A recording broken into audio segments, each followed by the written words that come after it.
헝가리 정부가 칼을 빼들었습니다. 외국 기업을 겨냥해 세금을 2배로 인상하고 50억 포린트 벌금을 부과했습니다. 하지만 불과 몇 달 뒤 그 결정은 부메랑이 되어 돌아왔습니다. 3만 명의 일자리가 무너지고 집값은 40%나 폭락, 한 도시 전체가 폐허로 변했습니다. 한국 기업 따위 없어도 된다던 헝가리 정부는 결국 자신들의 오만을 뼈저리게 후회하게 됐습니다. 그러나 더 놀라운 건 사건의 배후에 거대한 국제 세력의 손길이 있었다는 사실입니다. 과연 그 음모의 끝은 어디일까요? 안녕하세요. 저는 안나 레이치입니다. 부다페스트 재무부 15층 사무실에서 창밖을 내려다보며 저는 손끝으로 책상을 두드렸어요. 똑똑똑. 3번의 규칙적인 소리가 고요한 새벽 공기를 깼습니다. 시계는 오전 6시 30분을 가리키고 있었죠. 아직 동료들이 출근하기 전 저 혼자만의 시간이었어요. 모니터 화면에는 삼성전자 헝가리 법인의 세무 자료가 빼곡히 펼쳐져 있었습니다. 매출 2조 5천억 포린트, 세금 납부액 500억 포린트, 직접 고용 1만 2천 명. 숫자들이 차갑게 빛나고 있었어요. 하지만 제 가슴 속에서는 20년 전 그날의 기억이 뜨겁게 끓어올랐습니다. 아빠가 또 늦으시네. 14살 안나였던 저는 어머니에게 중얼거렸죠. 그때 현관문이 열리며 아버지가 들어오셨어요. 평소와 달리 어깨가 축 늘어진 채로요. 삼성협력사에서 해고됐다. 아버지의 목소리는 쉰 듯 갈라져 있었습니다. 외국 기업들은 언제든 떠날 수 있으니까 현지 직원은 소모품일 뿐이야. 키보드를 두드리는 손가락이 점점 빨라졌어요. 클릭 클릭 클릭. 저는 새로운 보고서 파일을 열고 제목을 입력했습니다. 대기업 특혜 세제 개혁안 삼성전자 사례를 중심으로. 창밖으로 도나우 강이 은빛으로 흘러가고 있었어요. 하지만 제 눈에는 그 강물이 아버지의 눈물처럼 보였습니다. 20년 전 그 밤 아버지는 외국 기업은 헝가리 사람들을 이용만 하고 버린다고 말씀하셨죠. 그 말씀이 지금도 제 귓가에 맴돌고 있어요. 보고서 첫 줄을 타이핑하기 시작했습니다. 헝가리 정부는 그동안 대기업에게 과도한 세제 혜택을 제공해 왔다. 문장 하나하나가 제 신념을 담고 있었어요. 삼성의 현재 법인세율은 9%입니다. 일반 중소기업은 19%를 내는데 말이죠. 책상 위 가족사진 속 아버지가 저를 내려다보고 계셨어요. 해고 통보를 받던 그날 이후로 아버지는 다시는 외국 기업에 취직하지 않으셨습니다. 헝가리 사람은 헝가리 기업에서 일해야 한다는 게 아버지의 철학이 되셨죠. 저는 계산기를 두드렸어요. 현재 9%에서 18%로 인상하면 세수가 500억에서 1000억 포린트로 증가합니다. 거기에 환경 규제 위반 벌금까지 추가하면 됐죠. 제 손끝이 뜨거워졌어요. 마침내 복수할 때가 온 것 같았습니다. 이번에야말로 50억 포린트 벌금으로 그들의 탐욕을 멈출 수 있습니다. 저는 보고서 결론 부분에 이 문장을 또박또박 입력했어요. 엔터키를 누르는 손가락에 힘이 들어갔습니다. 오전 7시가 되자 폭도에서 동료들의 발걸음 소리가 들려왔어요. 하지만 저는 여전히 모니터 앞에 앉아 있었습니다. 20년간 품어온 분노와 정의감이 이 보고서 한 장에 모두 담겨 있었거든요. 아버지의 굴욕을 되갚을 수 있는 기회였어요. 재무부 대회의실에 모인 15명의 관료들 앞에서 칼로스 버니 차관이 레이저 포인터를 들고 있었어요. 빨간 점이 프로젝터 화면을 가로지르며 움직였습니다. 오전 10시 전과 긴급 정책 회의가 시작됐죠. 여러분, 국민 여론이 들끓고 있습니다. 칼로스 차관의 목소리가 회의실 전체를 울렸어요. 그의 뒤편 스크린에는 온라인 댓글들이 빼곡히 나열되어 있었습니다. 삼성 특혜 중단하라. 헝가리 기업도 19% 내는데 왜 외국 기업은 9%인가? 세금 형평성을 요구한다. 댓글 수는 실시간으로 증가하고 있었어요. 저는 회의실 왼쪽 끝자리에 앉아 제 보고서가 토론의 중심이 되는 모습을 지켜봤습니다. 가슴이 두근거렸어요. 20년간 준비해온 이 순간이었거든요. 안나 레이치 분석관의 보고서가 정확히 핵심을 짚었습니다. 칼로스 차관이 저를 가리키며 말했어요. 현재 삼성의 9% 세율을 18%로 인상하고 환경 규제 위반에 대한 벌금 50억 포린트를 부과해야 합니다. 회의실 분위기가 뜨거워졌어요. 몇몇 관료들이 고개를 끄덕였습니다. 하지만 경제개발부 김 국장이 손을 들었어요. 차관님, 고용 문제는 어떻게 해결하실 건가요? 삼성이 철수하면 직간접 고용 3만 명이 실직합니다. 칼로스 차관의 눈빛이 차갑게 변했어요. 김 국장, 그런 식으로 굴복하니까 외국 기업들이 우리를 무시하는 겁니다. 헝가리는 더 이상 식민지가 아니에요. 회의실이 조용해졌습니다. 칼로스 차관은 다시 리모컨을 눌렀어요. 새로운 슬라이드가 나타났죠. 헝가리 환경보호연합 성명서였습니다. 시민단체들도 우리 정책을 지지하고 있어요. 어젯밤 긴급 성명을 발표했습니다. 저는 그 성명서를 읽으며 놀랐어요. 마치 제 보고서 내용과 똑같은 논리였거든요. 대기업 특혜 중단, 환경 규제 강화, 세금 형평성 실현.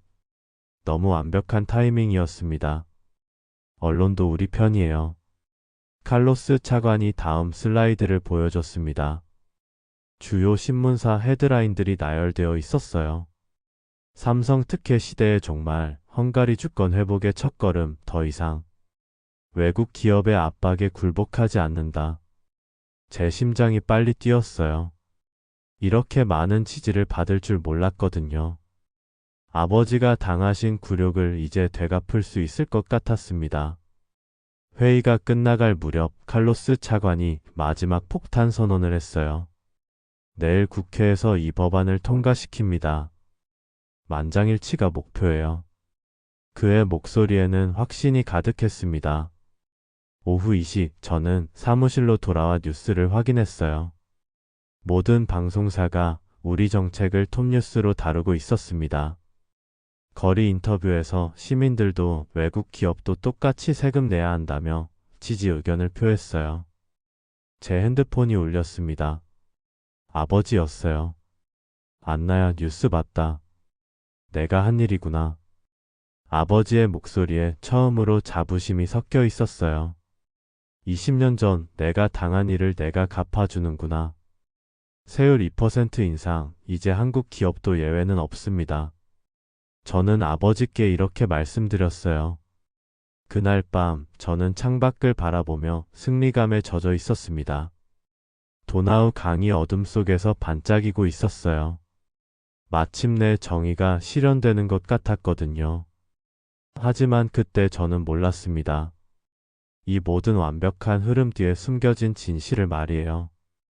다음 날 오후 3시 재무부 12층 복도에서 낯익은 목소리가 제 이름을 불렀어요. 안나 씨, 잠깐 시간 있으십니까? 뒤돌아보니 다니엘 윤이 서 있었습니다.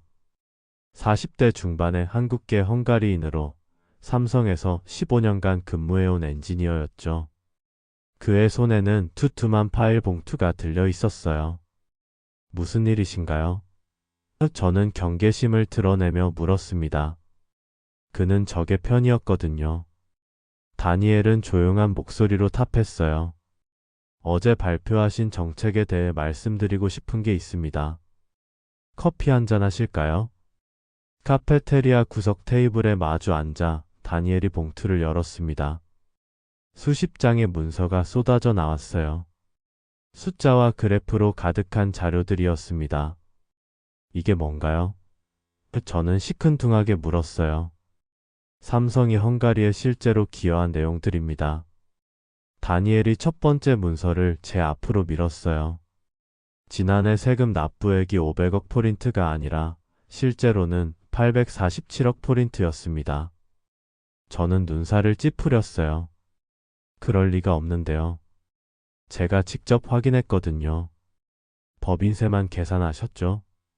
다니엘이 두 번째 문서를 펼쳤습니다. 부가세, 관세, 지방세, 사회보험료까지 합치면 이 금액이 나와요. 여기 정부 공식 자료입니다. 제 손가락이 미세하게 떨렸어요. 하지만 저는 고개를 저었습니다. 그래도 특혜는 특혜예요. 다니엘이 세 번째 문서를 꺼냈어요. R&D 투자 현황입니다. 작년에만 500억 포린트를 현지 연구개발에 투자했어요.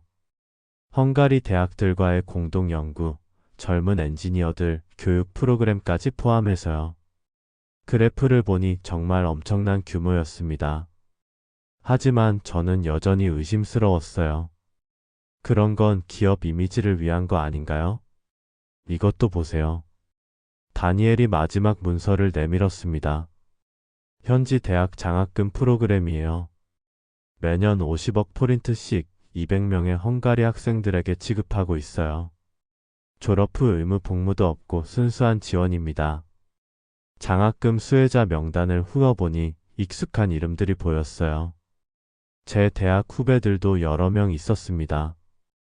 가슴이 답답해졌어요. 안나 씨. 다니엘의 목소리가 진지해졌습니다. 저는 15년 전 헝가리에 왔어요. 그때 이 나라 GDP는 지금의 60% 수준이었습니다. 삼성 같은 글로벌 기업들이 와서 일자리를 만들고 기술을 전수하고 젊은이들에게 기회를 줬어요. 저는 반박하려 했어요. 하지만 언제든 떠날 수 있잖아요. 제 아버지처럼. 3만 명의 팝줄과 200명의 젊은 엔지니어 미래가 이 수치 안에 있습니다. 다니엘이 모든 문서를 가리키며 말했어요. 정책을 결정하실 때 이 사람들도 생각해 주세요. 커피잔을 든 제 손이 미세하게 떨렸어요. 다니엘의 눈빛에서 절박함이 느껴졌거든요. 하지만 저는 20년간 품어온 신념을 쉽게 버릴 수 없었습니다.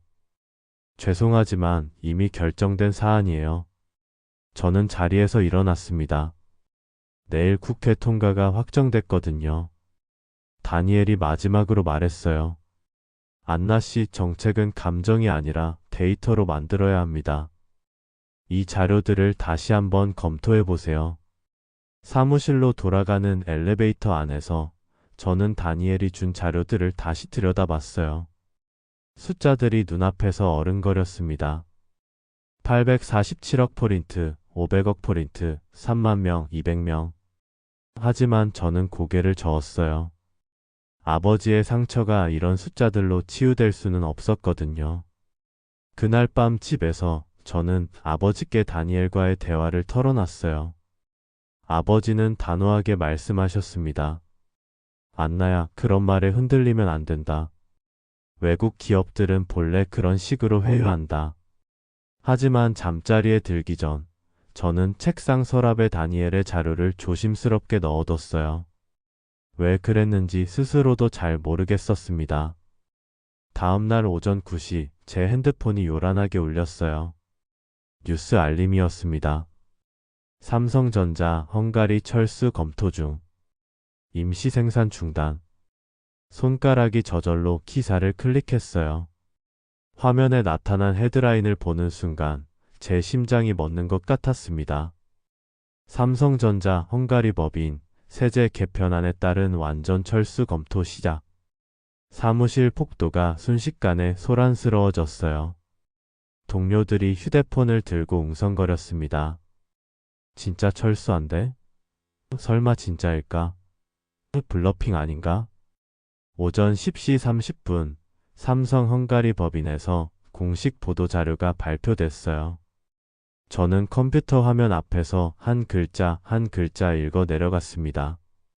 삼성전자 헝가리 법인은 헝가리 정부의 일방적인 세제 변경과 과도한 벌금 부과로 인해 지속 가능한 사업 운영이 불가능하다고 판단합니다. 따라서 2024년 12월 31일자로 헝가리 내 모든 사업을 종료하고 완전 철수할 예정입니다. 제 손이 마우스를 꽉 쥐었어요. 화면 속 글자들이 흔들려 보였습니다. 이어지는 내용이 더 충격적이었어요. 현재 고용 중인 직원 1만 2천 명 전원에게 해고 통보를 발송했으며 협력업체 직원 1만 8천 명도 연쇄 실직이 불가피한 상황입니다. 우리는 더 이상 헝가리에 남을 이유가 없습니다. 전화벨이 미친 듯이 울렸어요. 언론사, 시민단체, 지역 의원들까지 모두 재무부로 전화를 걸어왔습니다. 저는 수화기를 들 엄두가 나지 않았어요. 오후 1시 긴급 대책회의가 소집됐어요. 칼로스 차관의 얼굴이 창백했습니다. 평소 자신감 넘치던 목소리도 떨리고 있었어요. 예상보다 빨리 반응했습니다. 차관이 회의실을 둘러보며 말했어요. 하지만 이건 협상용 블러핑일 가능성이 높아요. 경제개발부 김 국장이 손을 번쩍 들었어요. 차관님, 삼성이 이미 베트남 공장 증설을 발표했습니다. 우리 생산 물량을 그쪽으로 이관할 계획 같아요. 회의실 분위기가 얼어붙었어요. 저는 가슴이 답답해서 숨을 제대로 쉴 수 없었습니다. 오후 3시 더 끔찍한 소식이 들려왔어요. 삼성 협력업체들이 줄줄이 폐업 신고를 하기 시작한 거였어요. 전자부품 업체 7곳, 물류회사 3곳, 포장재 업체 5곳. 마치 도미노처럼 무너지고 있었습니다. 저는 다니엘이 준 자료를 서랍에서 꺼냈어요. 떨리는 손으로 다시 펼쳐봤습니다. 직간접 고용 3만 명이라는 숫자가 이제는 다르게 보였어요. 이건 그냥 통계가 아니라 실제 사람들이었거든요. 오후 5시 제 핸드폰에 문자가 왔어요. 대학 동기 미아이였습니다. 안나, 내 남편이 삼성협력업체에서 일했는데 오늘 해고 통보 받았어. 아이 둘 키우는데 어떡하지? 내가 그 정책 만들었다며? 손가락이 너무 떨려서 탑장을 칠 수 없었어요. 이어서 또 다른 메시지들이 쏟아졌습니다. 고등학교 동창, 대학 선배, 심지어 동네 아는 언니까지. 모두 같은 내용이었어요. 가족 중 누군가가 삼성이나 협력업체에서 일했다는 메시지였습니다. 저녁 7시 뉴스에서 기자가 삼성 공장 앞에서 리포트를 하고 있었어요. 현재 공장 정문 앞에 해고 통보를 받은 직원들 300여 명이 모여 있습니다. 이들은 일자리를 돌려달라며 시위를 벌이고 있어요. 화면 속 사람들의 얼굴이 절망에 빠져 있었어요. 어떤 아저씨는 20년 넘게 일했는데 하루아침에 짐 싸라고 하네라며 눈물을 흘렸습니다. 그날 밤 집에 돌아가는 길 아버지가 현관에서 기다리고 계셨어요. 하지만 평소와 달리 표정이 어두웠습니다. 안나야, 뉴스 봤니? 네, 아빠. 우리가 원했던 게 이런 건 아니었는데. 아버지의 목소리가 떨렸어요. 침실에 혼자 앉아 저는 창밖을 바라봤어요. 도나우 강이 어둠 속에서 조용히 흐르고 있었습니다. 하지만 제 마음속에는 폭풍이 몰아치고 있었어요. 3만 명의 얼굴이 머릿속을 맴돌았거든요. 다음 날 오후 3시 재무부 12층 복도에서 낯익은 목소리가 제 이름을 불렀어요. 안나 씨, 잠깐 시간 있으십니까? 뒤돌아보니 다니엘 윤이 서 있었습니다. 40대 중반의 한국계 헝가리인으로 삼성에서 15년간 근무해온 엔지니어였죠. 그의 손에는 투툼한 파일 봉투가 들려 있었어요. 무슨 일이신가요? 저는 경계심을 드러내며 물었습니다. 그는 적의 편이었거든요. 다니엘은 조용한 목소리로 답했어요. 어제 발표하신 정책에 대해 말씀드리고 싶은 게 있습니다. 커피 한잔 하실까요? 카페테리아 구석 테이블에 마주 앉아 다니엘이 봉투를 열었습니다. 수십 장의 문서가 쏟아져 나왔어요. 숫자와 그래프로 가득한 자료들이었습니다. 이게 뭔가요? 저는 시큰둥하게 물었어요. 삼성이 헝가리에 실제로 기여한 내용들입니다. 다니엘이 첫 번째 문서를 제 앞으로 밀었어요. 지난해 세금 납부액이 500억 포린트가 아니라 실제로는 847억 포린트였습니다. 저는 눈살을 찌푸렸어요. 그럴 리가 없는데요. 제가 직접 확인했거든요. 법인세만 계산하셨죠? 다니엘이 두 번째 문서를 펼쳤습니다. 부가세, 관세, 지방세, 사회보험료까지 합치면 이 금액이 나와요. 여기 정부 공식 자료입니다. 제 손가락이 미세하게 떨렸어요. 하지만 저는 고개를 저었습니다. 그래도 특혜는 특혜예요. 다니엘이 세 번째 문서를 꺼냈어요. R&D 투자 현황입니다. 작년에만 500억 포린트를 현지 연구개발에 투자했어요. 헝가리 대학들과의 공동 연구, 젊은 엔지니어들 교육 프로그램까지 포함해서요. 그래프를 보니 정말 엄청난 규모였습니다. 하지만 저는 여전히 의심스러웠어요. 그런 건 기업 이미지를 위한 거 아닌가요? 이것도 보세요. 다니엘이 마지막 문서를 내밀었습니다. 현지 대학 장학금 프로그램이에요. 매년 50억 포린트씩 200명의 헝가리 학생들에게 지급하고 있어요. 졸업 후 의무 복무도 없고 순수한 지원입니다. 장학금 수혜자 명단을 훑어보니 익숙한 이름들이 보였어요. 제 대학 후배들도 여러 명 있었습니다. 가슴이 답답해졌어요. 안나 씨. 다니엘의 목소리가 진지해졌습니다. 저는 15년 전 헝가리에 왔어요. 그때 이 나라 GDP는 지금의 60% 수준이었습니다. 삼성 같은 글로벌 기업들이 와서 일자리를 만들고 기술을 전수하고 젊은이들에게 기회를 줬어요. 저는 반박하려 했어요. 하지만 언제든 떠날 수 있잖아요. 제 아버지처럼. 3만 명의 팝줄과 200명의 젊은 엔지니어 미래가 이 수치 안에 있습니다. 다니엘이 모든 문서를 가리키며 말했어요. 정책을 결정하실 때 이 사람들도 생각해 주세요. 커피잔을 든 제 손이 미세하게 떨렸어요. 다니엘의 눈빛에서 절박함이 느껴졌거든요. 하지만 저는 20년간 품어온 신념을 쉽게 버릴 수 없었습니다. 죄송하지만 이미 결정된 사안이에요. 저는 자리에서 일어났습니다. 내일 국회 통과가 확정됐거든요. 다니엘이 마지막으로 말했어요. 안나 씨, 정책은 감정이 아니라 데이터로 만들어야 합니다. 이 자료들을 다시 한번 검토해 보세요. 사무실로 돌아가는 엘리베이터 안에서 저는 다니엘이 준 자료들을 다시 들여다봤어요. 숫자들이 눈앞에서 어른거렸습니다. 847억 포린트, 500억 포린트, 3만 명, 200명. 하지만 저는 고개를 저었어요. 아버지의 상처가 이런 숫자들로 치유될 수는 없었거든요. 그날 밤 집에서 저는 아버지께 다니엘과의 대화를 털어놨어요. 아버지는 단호하게 말씀하셨습니다. 안나야, 그런 말에 흔들리면 안 된다.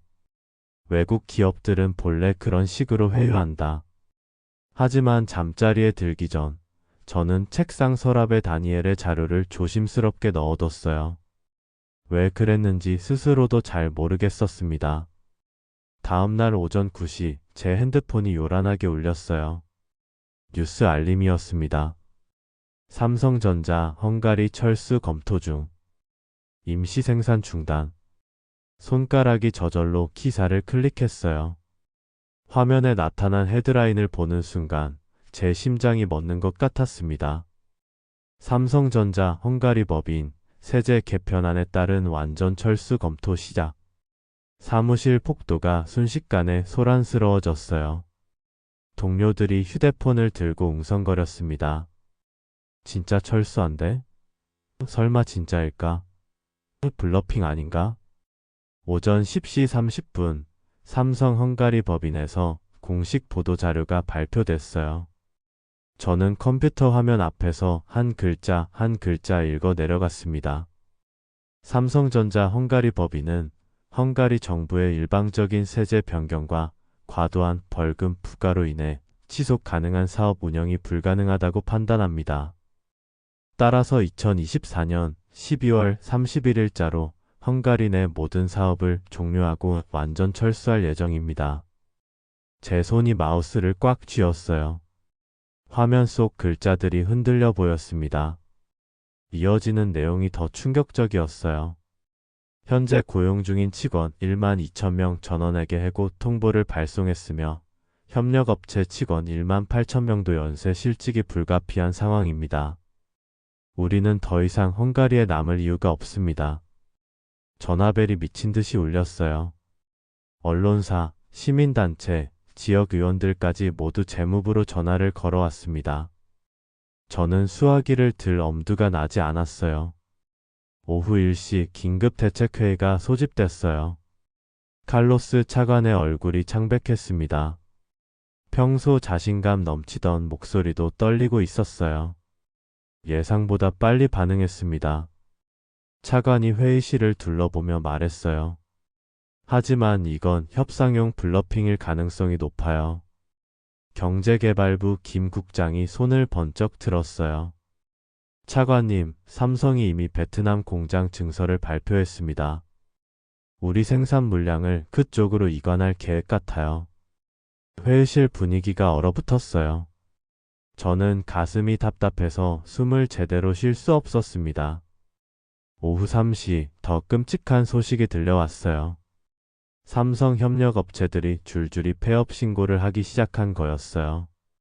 전자부품 업체 7곳, 물류회사 3곳, 포장재 업체 5곳. 마치 도미노처럼 무너지고 있었습니다. 저는 다니엘이 준 자료를 서랍에서 꺼냈어요.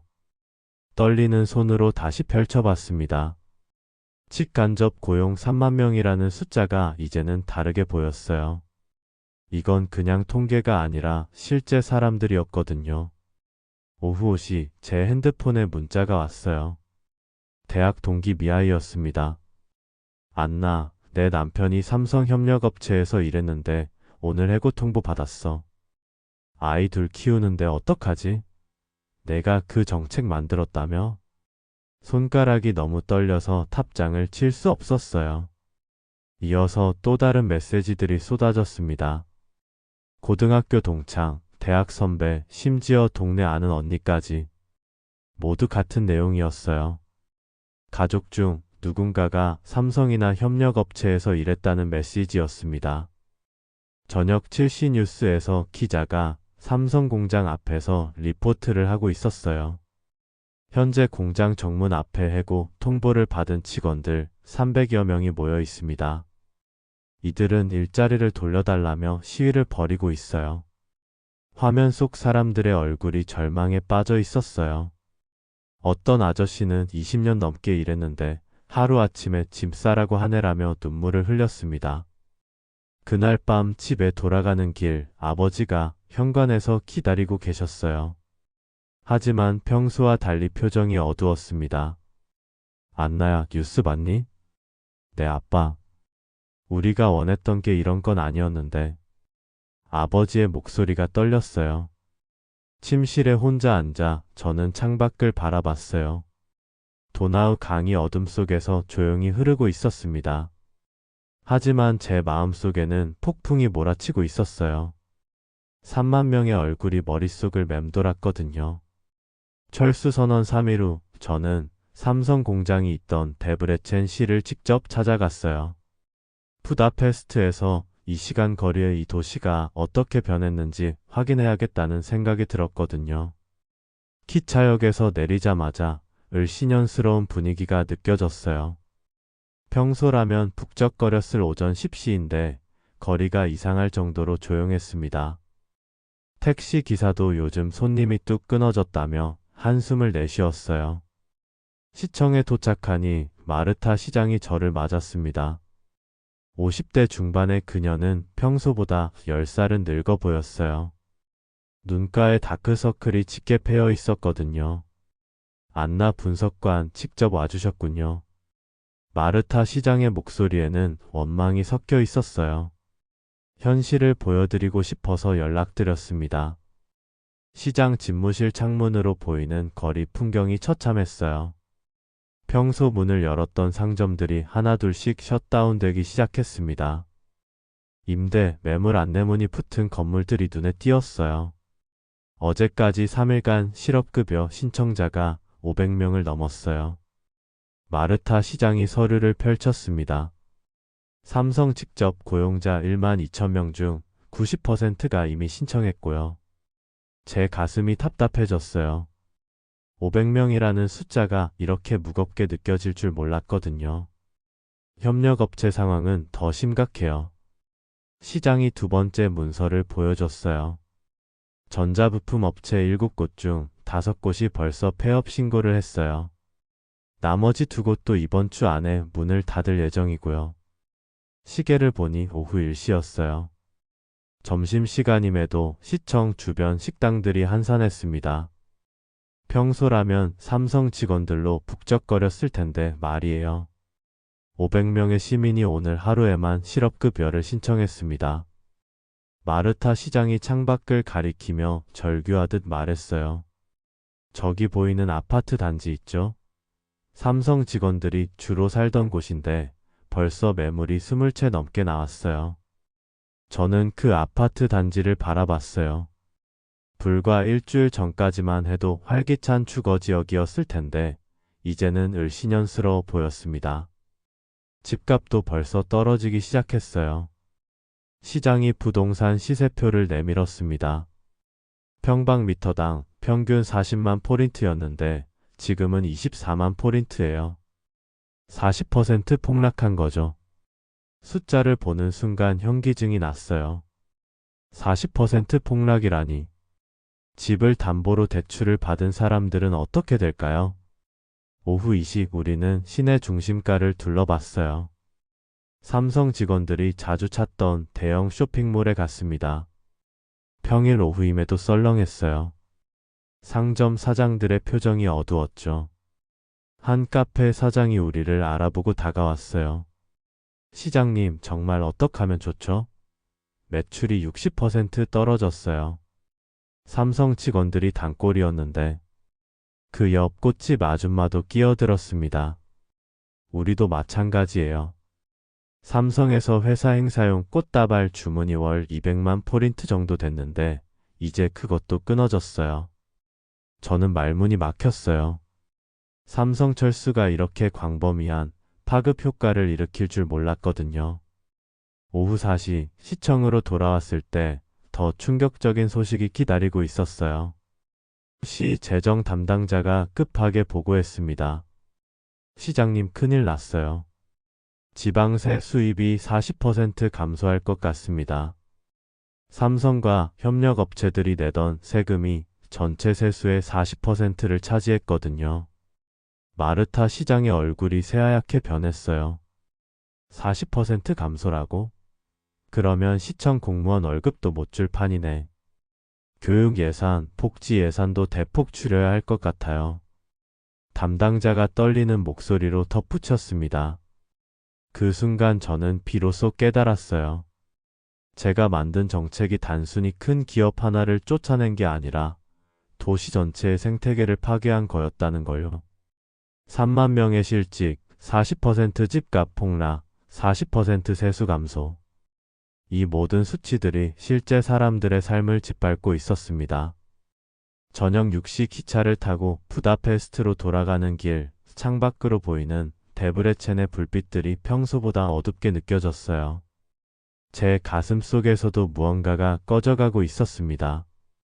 20년간 품어온 확신이 흔들리기 시작했어요. 일주일 후 저는 다니엘 윤에게서 뜻밖의 연락을 받았어요. 안나 씨, 중요한 얘기가 있습니다. 혼자 만나서 이야기할 수 있을까요? 그의 목소리가 평소와 달리 긴장되어 있었어요. 우리는 도나우 강변의 한적한 카페에서 만나기로 했습니다. 오후 7시 해가 저물어가는 강변에서 다니엘을 기다리고 있었어요. 그가 나타났을 때 그의 손에는 검은 서류 가방이 들려 있었습니다. 안나 씨, 먼저 사과드려요. 다니엘이 자리에 앉으며 말했어요. 제가 너무 늦게 깨달았습니다. 무엇을 말씀하시는 거예요? 다니엘이 가방에서 투툼한 폴더를 꺼냈어요. 이 모든 상황이 우연이 아니었어요. 누군가 의도적으로 만든 각본이었습니다. 제 심장이 빨리 뛰기 시작했어요. 다니엘이 첫 번째 문서를 펼쳤습니다. 은행 계좌 이체 내역서였어요. 헝가리 환경보호연합 계좌입니다.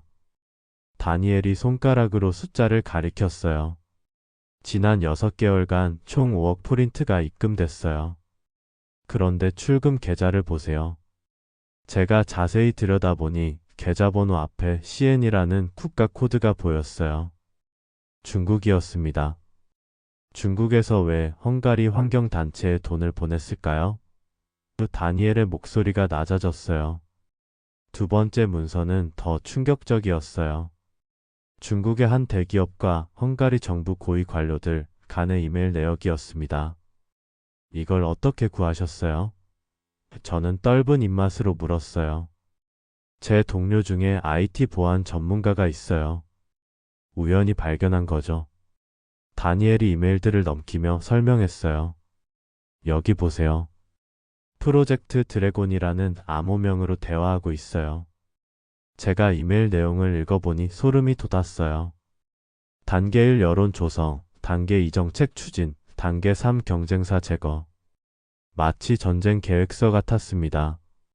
칼로스 차관의 이메일도 여기 있어요. 다니엘이 세 번째 문서를 보여줬어요. 화면에 나타난 메시지를 보는 순간 제 온몸이 얼어붙었어요. 헝가리 반도체 시장 진출을 위해 기존 경쟁사 제거 필수. 예산 50억 달러, 기간 2023-2028년. 목표 삼성 완전 철수 후 중국 기업 투자 유치. 손이 덜덜 떨렸어요. 제가 20년간 품어온 신념을, 아버지에 대한 기억을 누군가 이용했다는 게 믿어지지 않았거든요. 더 있어요. 다니엘이 네 번째 문서를 펼쳤습니다. 언론사들과의 협조 계획서였어요.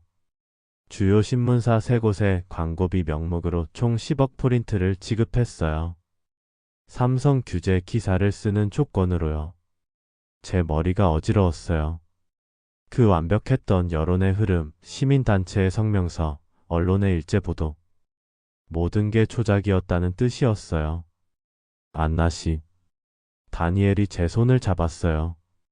우리가 속은 게 아닙니다. 이용당한 겁니다. 눈물이 핑 돌았어요. 제가 정의롭다고 믿었던 모든 행동이 거대한 음모의 일부였다니요. 아버지의 상처를 이용해 헝가리 전체를 속인 셈이었어요. 칼로스 차관은 어디에 있나요? 저는 떨리는 목소리로 물었어요. 어제부터 연락이 안 돼요. 비서가 말하길 긴급 해외 출장을 떠났다고 하더라고요. 다니엘이 고개를 저었습니다. 아마 중국으로 갔을 거예요. 마지막 문서는 중국 반도체 기업의 헝가리 투자 계획서였어요. 삼성이 떠난 자리에 들어올 준비가 이미 다 되어 있었습니다. 투자 규모도 삼성의 절반 수준이고 고용 인원도 5,000명에 불과했어요. 결국 헝가리는 더 좋지 않은 조건으로 중국 기업을 받아들이게 되는 거네요. 저는 절망적으로 중얼거렸어요. 아직 늦지 않았어요. 다니엘이 제 어깨를 두드렸습니다. 삼성 본사에서는 아직 최종 철수 명령을 내리지 않았어요. 협상 여지가 있다는 뜻이죠. 카페 밖으로 도나우 강이 어둠 속에서 흘러가고 있었어요. 하지만 제 마음속에는 새로운 희망이 싹트고 있었습니다. 진실을 알았으니 이제 바로잡을 수 있을 거라고요. 다니엘 씨 도와주세요. 제가 간절히 부탁했어요. 이 모든 걸 되돌려 놓고 싶어요. 그날 밤 집에 돌아가서 저는 아버지께 모든 진실을 털어놨어요. 아버지도 충격받으셨지만 마지막에 이렇게 말씀하셨어요. 안나야, 속은 것보다 더 나쁜 건 속은 걸 알면서도 아무것도 하지 않는 거다. 이제라도 바로 잡아라. 프로젝트 드래곤 문서를 발견한 지 이틀 후 저는 총리실에 긴급 보고서를 제출했어요. 하지만 상황은 이미 심각한 지경에 이르러 있었습니다. 오전 9시 총리실에서 전화가 왔어요. 안나 분석관, 지금 당장 총리실로 오세요. 총리실에 도착하니 빅토르 오르반 총리가 창가에서 저를 기다리고 있었습니다. 그의 얼굴이 역사상 가장 어두워 보였어요. 안나, 이 보고서가 사실인가? 총리가 제 문서를 들고 물었어요. 네, 총리님. 모든 증거를 다니엘 윤 엔지니어와 함께 수집했습니다. 총리가 깊은 한숨을 내쉬었어요. 칼로스는 어디 있지? 중국 베이징에 있는 것으로 파악됩니다. 현지 중국 기업 본사에서 계약 협상 중이라고요. 그 순간 총리의 비서가 급하게 들어왔어요. 총리님, 삼성 본사에서 최후 통첩이 왔습니다. 48시간 내에 공식 사과와 해결책이 없으면 완전 철수를 확정한다고 하네요. 총리실 분위기가 얼어붙었어요. 저는 가슴이 터질 것 같았습니다. 48시간이라. 총리가 중얼거렸어요. 데브레첸 시장에서도 계속 전화가 와. 시민들이 시청 앞에서 시위하고 있다고. 오후 2시 총리가 결단을 내렸어요. 내가 직접 한국에 가겠다. 총리의 목소리가 단호했습니다. 국가 차원에서 공식 사과를 해야겠어. 외무부 장관이 놀라며 말했어요. 총리님, 국가 원수가 기업에 사과하러 가는 것은 전례가 없는 일입니다. 전례를 만들어야지. 총리가 창밖을 바라보며 답했어요. 우리가 저지른 실수를 바로잡는 게 우선이야. 그날 오후 저와 다니엘도 총리 일행에 합류하게 됐어요. 증거 자료와 협상안을 준비해야 했거든요. 다음 날 새벽 6시 인천공항에 도착했습니다. 한국 땅을 밟는 순간 제 마음이 복잡해졌어요. 20년 전 아버지를 해고시킨 나라에 사과하러 온 거였거든요.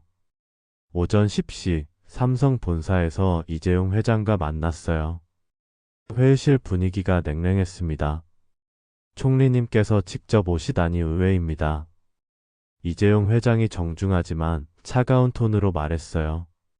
총리가 깊이 고개를 숙였어요. 작은 나라의 오만이 큰 파트너를 잃을 뻔했습니다. 용서를 구합니다.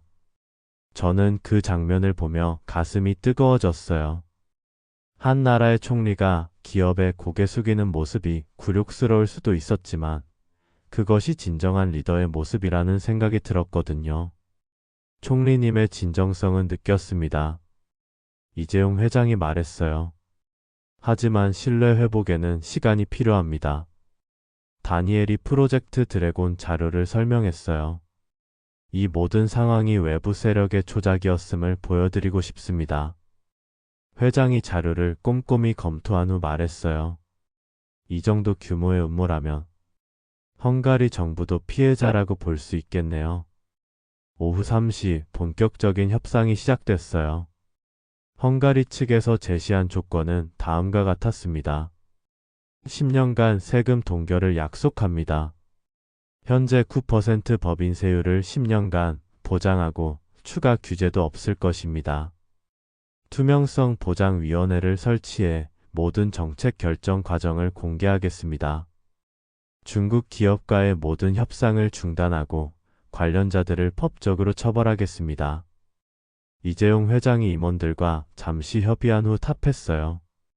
전면 복귀는 어렵지만 조건부 부분 복귀는 가능합니다. 공장 규모를 50% 수준으로 줄이고 점진적으로 확대하는 방안을 검토해 보겠습니다. 그것만으로도 감사했어요. 완전 철수보다는 훨씬 나은 결과였거든요. 저녁 8시 협상이 타결됐어요. 삼성은 6개월 후 공장을 재가동하고 우선 5,000명을 재고용하기로 했습니다. 내년에는 1만 명까지 확대할 계획이었어요. 호텔로 돌아가는 차 안에서 총리가 저에게 말했어요. 안나, 내가 진실을 찾아내지 않았다면 헝가리는 더 큰 손실을 입었을 거야. 고맙다. 그날 밤 서울 호텔에서 저는 창밖의 한강을 바라보며 생각했어요. 20년 전 아버지가 이 나라에서 상처받았지만 오늘 이 나라에서 희망을 찾았다는 걸요. 삶이란 참 아이러니하다는 생각이 들었습니다. 다음 날 오전 인천공항에서 부다페스트로 돌아가기 전 저는 다니엘에게 말했어요. 이제 시작이에요. 진짜 파트너십을 만들어 가야죠. 비행기가 이륙하며 한국 땅이 멀어져 갔지만 제 마음속에는 새로운 희망이 자라고 있었어요. 6개월 후 2025년 6월의 어느 화창한 날이었어요. 저는 데브레첸에서 열리는 한국 마이너스 헝가리 기술협력센터 개소식에 참석하고 있었습니다. 오전 10시 개소식 현장은 축제 분위기였어요. 6개월 전 절망에 빠져있던 이 도시가 다시 활기를 되찾고 있었습니다. 마르타 시장의 얼굴도 환하게 밝아져 있었어요. 안나, 정말 기적 같은 일이야. 시장이 제 팔을 잡으며 말했어요.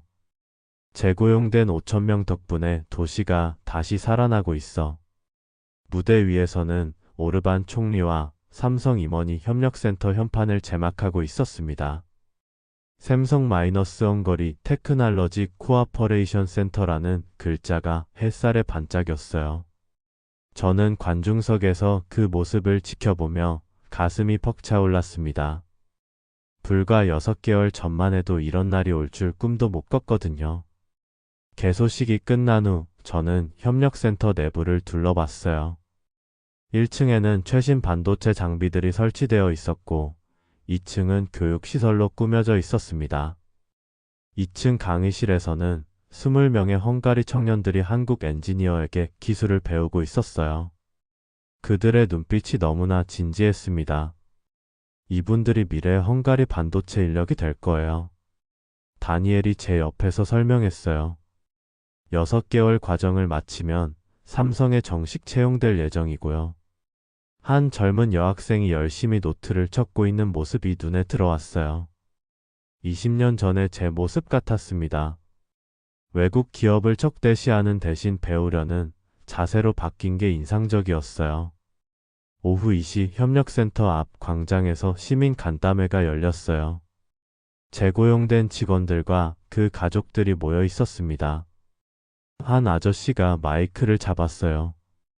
6개월 전에는 절망했었는데 이제 희망을 가지게 됐어요.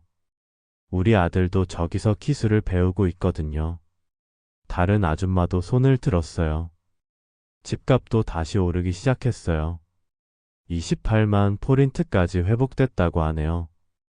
여전히 철수 전 40만 포린트보다는 낮았지만 최악의 24만 포린트에서는 벗어난 상황이었어요. 상점가도 되살아나고 있었어요. 오후 4시에 들른 카페에서는 삼성 직원들이 다시 커피를 마시고 있었습니다. 사장님이 환하게 웃으며 인사했어요. 안나 씨 정말 고마워요. 덕분에 우리가 다시 장사할 수 있게 됐어요. 저는 부끄러웠어요. 처음엔 제가 위기를 만들어 놓고 나중에 해결책을 찾은 것뿐이었거든요. 저녁 6시 시청에서 마르타 시장과 마지막 면담을 했어요. 세수도 많이 회복됐어요. 시장이 보고서를 보여줬어요. 철수 당시 40% 감소했던 게 지금은 25% 감소 수준까지 올라왔어요. 내년에는 완전 회복될 것 같고요. 숫자로 보니 더 실감이 났어요.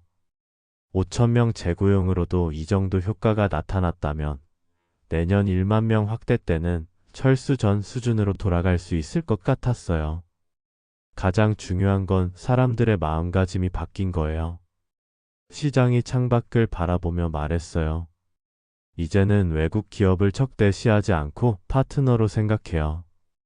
부다페스트로 돌아가는 저녁 기차 안에서 저는 지난 8개월을 되돌아봤어요. 편견에서 시작해서 오만으로 이어지고 절망을 거쳐 깨달음에 이른 여정이었습니다. 기차 창밖으로 헝가리 평원이 펼쳐져 있었어요. 넓고 평평한 땅이지만 그 위에 희망의 씨앗들이 자라고 있다는 생각이 들었습니다. 집에 도착해서 아버지께 하루 있었던 일을 말씀드렸어요. 아버지는 조용히 들으시더니 이렇게 말씀하셨어요. 안나야, 20년 전 내가 상처받았던 그 회사에서 이제는 젊은이들이 꿈을 키우고 있구나. 세상 참 신기하다. 그날 밤 일기를 쓰면서 저는 한 문장을 적었어요. 작은 나라는 없습니다. 작은 생각만 있을 뿐입니다. 이것이 지난 8개월간 제가 배운 가장 소중한 교훈이었어요.